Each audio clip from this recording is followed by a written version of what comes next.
Hey everybody, Ryan here at eTrailer.com. Today on our 2019 Subaru WRX, we're going to be taking a look at and showing you how to install the CURT Class 1 Trailer Hitch Receiver.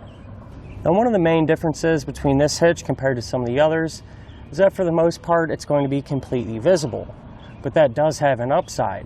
It's going to be really easy to use because everything's going to be in the open. Now, the hitches that are less visible are going to be a little more tough to work with.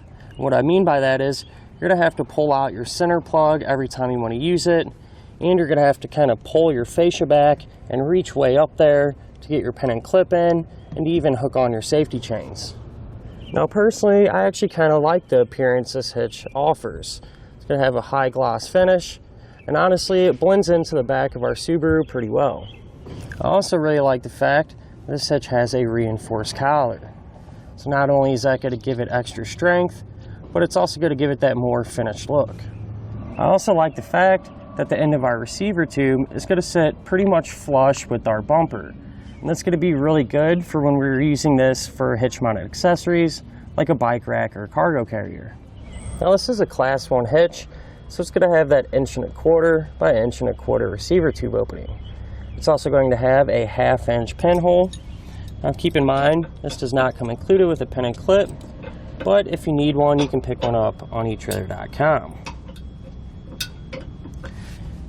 Now, the safety chain openings are plate style.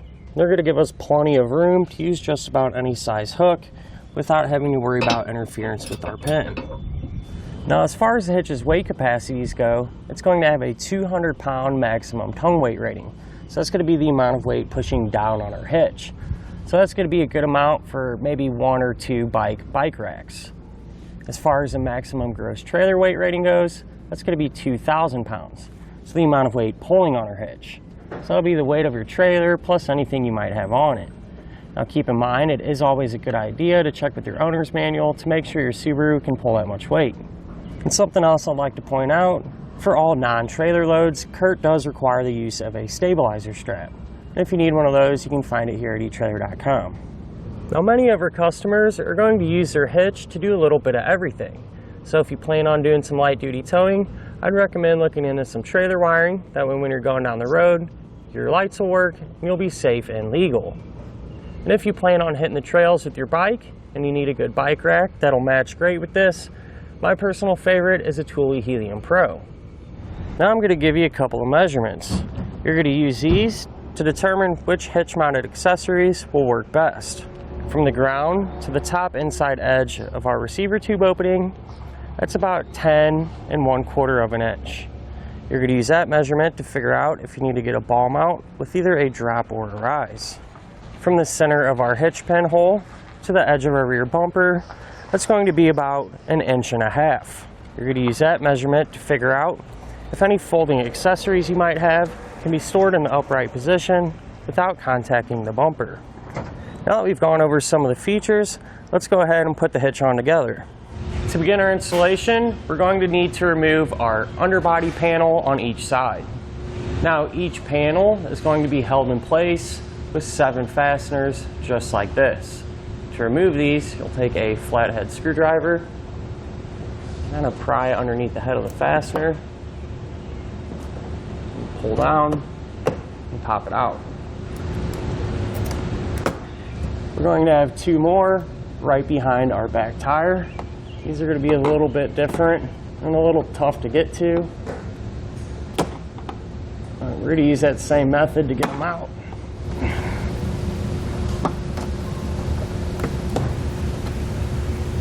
For the ones on the inside, what we're actually going to do is just push the back of it.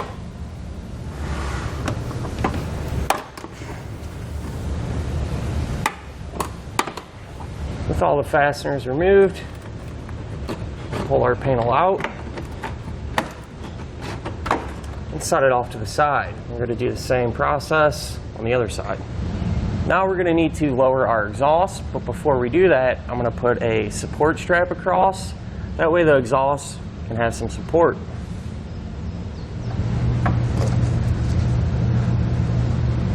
We're going to have to remove 5 rubber exhaust hangers.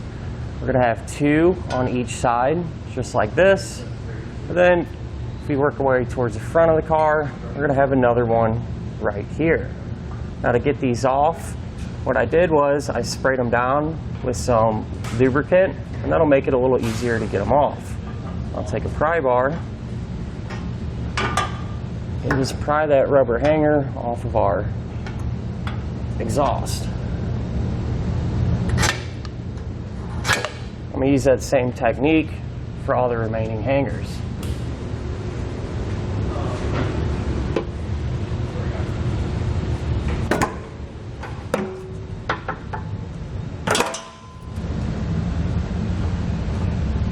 On each side of our car, we're going to have a heat shield that we're going to need to remove.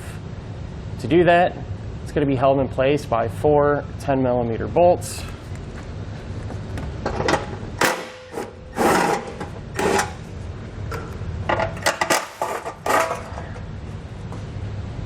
Now on each side of our frame rail, we're going to have 4 rubber plugs. And we're going to need to remove those to expose our attachment points. So to do that, we'll just take a flathead screwdriver and pry them out. Now in these holes closest to the front of our car, these are going to be our access holes. And we're actually going to have to enlarge them a little bit, that way our hardware can fit through there. So to do that, I'm just going to use a stepper style drill bit. However, you can use a grinder or anything else that you might have.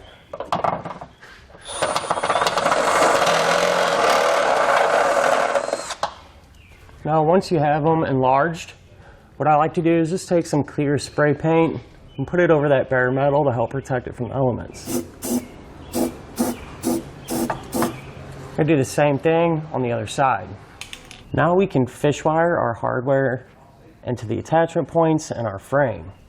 So to do that, we're going to take the coiled end of our fish wire and first put it through this hole closest to our back bumper.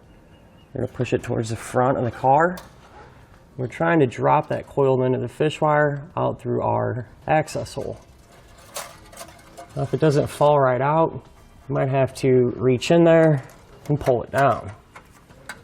Now once that coiled end is out, what we're going to do is put on a spacer block.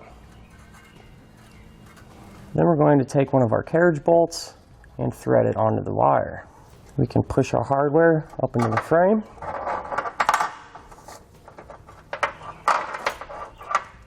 And pull on the other side of our fish wire and drop it down like so. I'm going to use that same technique for this hole, and it'll be the exact same on the other side. Now we're going to have to drill a hole in each one of our heat shields, that way we can reinstall them. Now on each one, there's going to be a dimple right next to the left and right side. So this one, for example, is a left one, and I circled that dimple. It's going to be the same for the other heat shield, except there will be an R here. And this is where we need to drill our hole. So I use this dimple as a pilot, and I'm going to use a 1-inch hole saw to make that cut. It does make it a little easier if you flip it around. That way the dimple is pushed down and not up.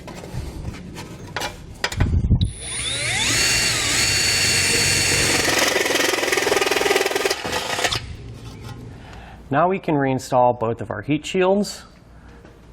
So what we're going to do is actually take this bolt closest to the front, run that fish wire through the hole that we made in our heat shield,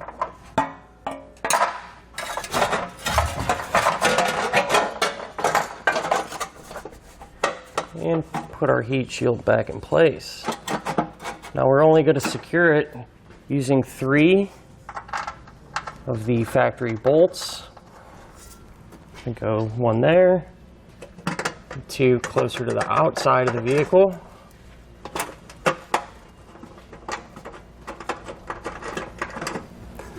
The one that we're not going to put in is this one, and that'll be between our 2 carriage bolts for the hitch.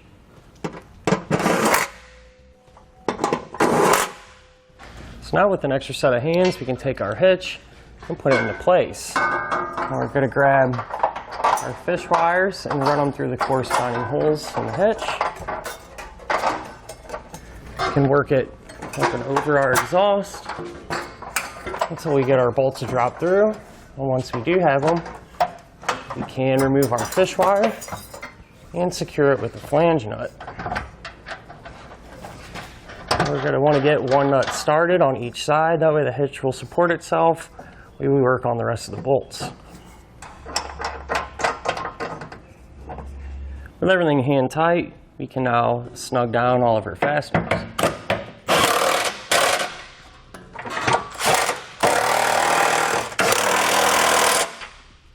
Now we can use a torque wrench to torque all of our hardware down. Now you can find that proper torque specification in your instructions.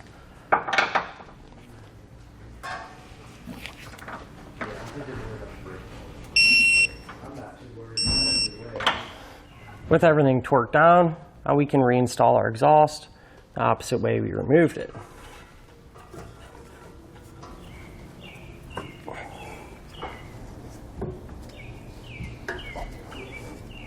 With the exhaust supporting itself, we can remove our strap.